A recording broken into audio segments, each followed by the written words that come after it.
top of this climb. Watch out for the man in the red and white jersey, though, Nicolas Ede. He won the King of the Mountains classification, the Vuelta a España last year, from breakaway situations like this. So maybe looking for an early point. Yeah, that's a very good point, that, Paul. And now let's see. Ede is the rider sitting at the back here in the red. Jens has been put in the hot seat. And I think Benoit Harrier is just confused because he's riding his first Tour de France here, and he can't believe the crowds that watch this race when it's not even on French soil. And so we're now heading up to look at these people here. You think it was the finish of the race. There are so many people have turned out here. On the right-hand side there, you've got the white rose of Yorkshire, the legs of man, and the Union flag flying high. Wind coming from the right, so the advantage is the man on the left-hand side of the picture.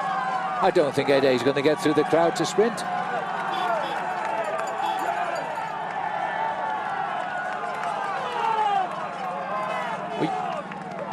Well, Jens Voigtfeld might get the points here because nobody else can get by him. There are so many spectators. Well, Ede's trying to get through, and he's going to squeeze through now. He's got through on the inside, so it's a good start in the pursuit of the King of the Mountains. Nobody's won it since Richard Virenque. Oh, watch out for the little and he's challenge. being challenged. Jarrier. That wasn't part of the idea at all. The French taking on the French. Oh, here. wait a minute. Come back. Only the winner gets a point under the regulations and this barrier. But yes, it is Harrier who gets the 1 point. Nothing for anybody else. There's still 2 more climbs to come. No points for second, so Jarrier from France and Bretagne, the smallest budget team in the race, getting first points in his first Tour de France. And for the whole team, their first Tour de France, yes. And there's the Ordre de Passage du Sommet, and it is Jarrier who goes over first. Meanwhile, outside the white line in, the peloton are going by, and no time to stop in a beautiful Yorkshire Dales pub. Well, just a kilometre to go now for the main field. That gap still locked in at the 3-minute margin for the peloton, and no sign of any action yet. But there's plenty of crowds. That is certain as we go through 122 kilometres to go to the finish. Main field pretty much locked together. The sprinters backing off a fraction here because normally their teams are teams that are built for the flatlands, flatlands where you've got to use a lot of high power, and that's the power that they will want to put out once we come down to the last hour of racing. They don't want that breakaway gap to get to be too much. But the confirmation coming over race radio, Benoit Jarrier gets himself first blood in the Tour de France, and he gets himself the first single point. There are 2 more climbs. Buttertubs comes up next in around about 35 kilometres time. But more importantly, the reaction of the main field as we come down into Newbegin, because we're coming down to the intermediate sprint point. There are sprint points available for the first 15 riders to cross the line, and that could be important later on in the race. As we can see, this is the back end. Again, number 21, Joaquim Rodriguez, is just sitting there.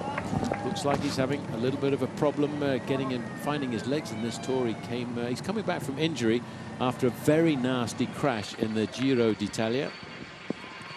And not surprising, we've seen, of course, out on the course, Phil, plenty of dry stone walls, and it'd be remiss of us not to spot the Border Collie down there, really one of the best sheepdogs you can buy. And they cost a fortune, by the way, if you get them in Wales. They're very obedient. They don't chase the sheep, but they do round them up. Well, we're looking here at the Isle of Man flag, the Welsh flag, and the Union flag, all on the same mast there, off to the left of our picture, as we see the peloton heading up towards the summit of the Cray climb. You might just have noticed at the top of that trifecta of flags there was the white rose of Yorkshire as well. Yep. Going back to the days of the War of the Roses, the red rose against the white rose. They're being the other side of the Pennines in Lancashire, and those clouds still white, not too much rain threatening, I don't think. The most remarkable, as we look at these pictures, Paul, when we came to the start line this morning, which was just after 8, it's a bit of a traffic jam. Have they queued up, or they just simply can't get through the gap? I don't think anybody fell. Somebody might have made a mess of his gear shift there. I was just saying, as they come up to the summit, there'll be no racing from the front of the peloton, and the crowd, remember, is extremely large up towards the summit.